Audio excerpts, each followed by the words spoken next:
Welcome to today's podcast, Menopause Beyond Hot Flashes, Effects of Estrogen Deficiency on Sexual Life, Skin, and Hair. This episode is part of a podcast series supported by Abbott. The content is solely the responsibility of EMAS, the European Menopause and Andropause Society. All our episodes are available in English, Spanish, Mandarin, and Russian, and you can find them on any of the most popular podcast platforms. In today's episode, Dr. Panagiotis, Anagnostis, endocrinologist at the Aristotle University of Thessaloniki, Greece, will help us understand the effect of menopause on skin and sexual life, as well as the effect of menopausal hormonal therapy in this regard.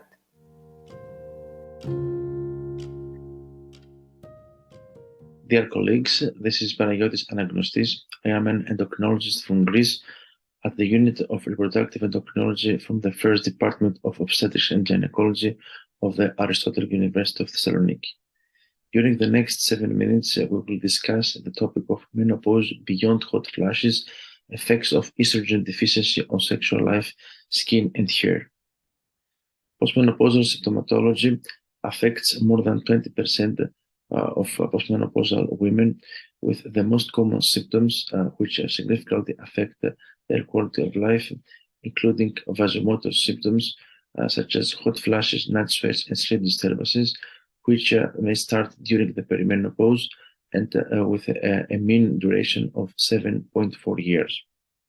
There are also some other physical symptoms, which include the so-called genitourinary syndrome, which we will discuss later, palpitations, headaches, bone, joint, and muscle pain, tiredness, insomnia, psychological symptoms, and cognitive dysfunction, including memory loss, irritability, and poor concentration, as well as loss of confidence. Except for these classical vasomotor and the other menopausal symptoms, skin and hair symptoms also affect the postmenopausal woman's quality of life. These symptoms receive less attention than other menopausal symptoms. Dry skin is the main symptom, affecting about 72%, as well as wrinkles and saging, especially on the face, which contribute to an increased perception of aging and decreased attractiveness with a significant impact on quality of life. Skin dryness may be noticed in early perimenopause, but it may initially be somewhat compensated by sebaceous gland hypertrophy. Skin rigidity has been positively correlated with time since menopause. Skin atrophy is due to collagen loss, and it is more pronounced in menopausal women.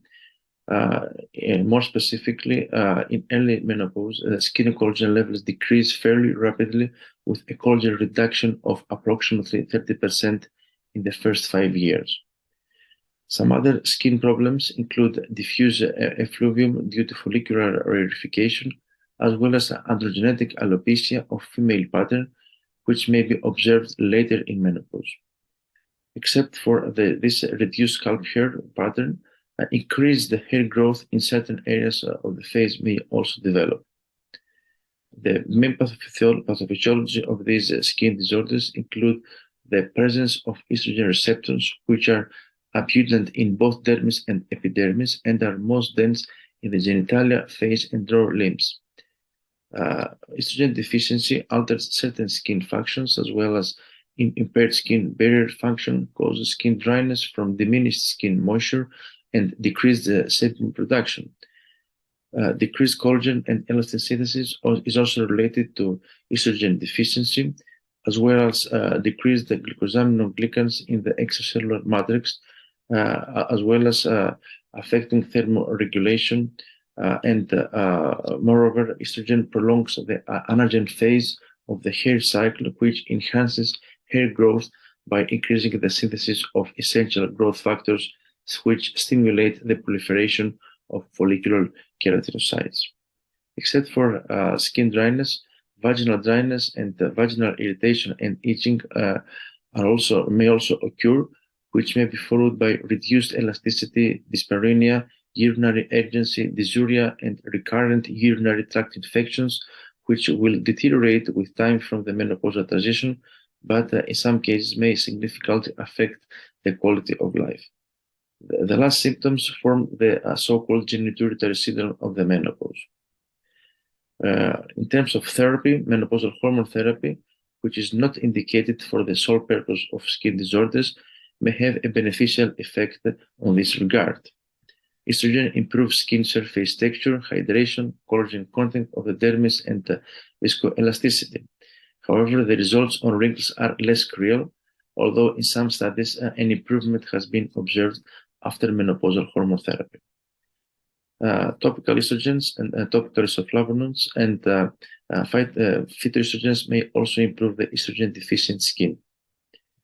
With regard to sexual life, the loss of estrogen and androgen levels after menopause are associated with low sexual desire in about half of these cases, which, along with the genitourinary syndrome of the menopause, significantly affect the quality of life. It has to be underlined that the presence of low desire, which is the most common sexual problem in women at midlife, does not represent a sexual dysfunction per se. In fact, it is mandatory to evaluate the presence of sexual-related distress in order to diagnose the so-called hypoactive sexual desire disorder, which is characterized by persistently low or absent desire that causes significant distress. Low sexual desire affects about 70% of postmenopausal women, whereas that of hypoactive sexual desire affects about 32% of the cases. These symptoms may be improved with menopausal hormone therapy. However, testosterone therapy in doses that approximate physiological testosterone concentrations or for premenopausal women exerts a beneficial effect of sexual function, including increases in subdomains of sexual desire, such as arousal, orgasmic function, pleasure, and sexual responsiveness, together with a reduction in sexual problems, including sexual distress. It is generally safe and it may be associated with mild increases in acne and body facial hair growth, but not with alopecia, clitoridomegaly, or voice change. In conclusion, except for the classical menopause-related symptoms, estrogen deficiency also leads to several skin changes, including dryness, wrinkles, skin atrophy, and diffuse effluvium and/or androgenetic alopecia. Orogenetical atrophy causing vaginal dryness, dyspareunia, urinary urgency, dysuria, and recurrent urinary tract infection, as well as low sexual desire therapy, significantly affect the woman's quality of life. Although menopausal hormone therapy is not indicated for skin and hair symptoms alone, it has a beneficial effect on these symptoms, and in persistent low sexual desire, and in the case of hypoactive sexual desire disorder, systemic testosterone administration may be considered. In any case, all these aspects of menopausal health should be discussed with women to help them make the best possible informed decisions. Thank you very much for your attention.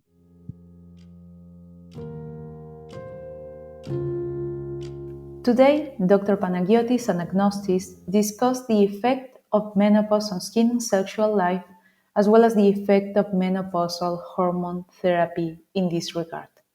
Thank you for listening to today's episode. We hope it will be valuable for your clinical and research practice. Stay safe.